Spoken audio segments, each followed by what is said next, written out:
അല്ലാഹു സുബ്ഹാനഹു വ തആല വിശ്വാസത്തെ തകർക്കാൻ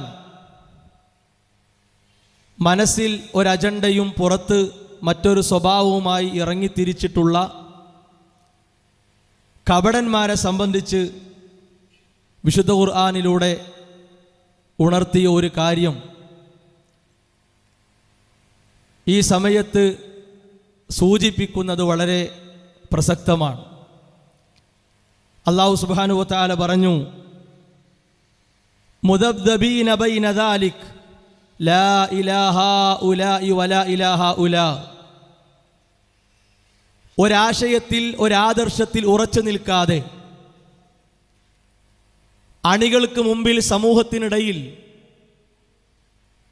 ഞങ്ങൾ ഇതിൻ്റെ ആളുകളാണ്, ഈ പക്ഷത്താണ് എന്ന് പറയുകയും അതോടൊപ്പം അവിശ്വാസത്തിനും പ്രമാണ നിഷേധത്തിനും എല്ലാ നിലക്കും നേതൃത്വം നൽകുകയും ചെയ്യുന്നത്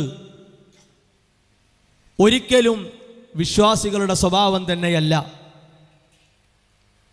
അങ്ങോട്ടും ഇങ്ങോട്ടും ആടിക്കളിച്ച് പലതിലേക്കും ചെരിഞ്ഞ് കാര്യങ്ങൾ നേടാൻ ശ്രമിക്കുക എന്നത് കപടവിശ്വാസികളുടെ സ്വഭാവമായി പഠിപ്പിക്കപ്പെട്ടിട്ടുള്ള കാര്യമാണ്. ശേഷം അല്ലാഹു സുബ്ഹാനഹു വ തആല പറഞ്ഞു, വമൻ യുദ്ലിലില്ലാഹു ഫലൻ തജിദ ലഹു സബീല. അല്ലാഹുവിൻ്റെ ദീനിൻ്റെ നിയമങ്ങൾ മാറ്റി നിർത്തി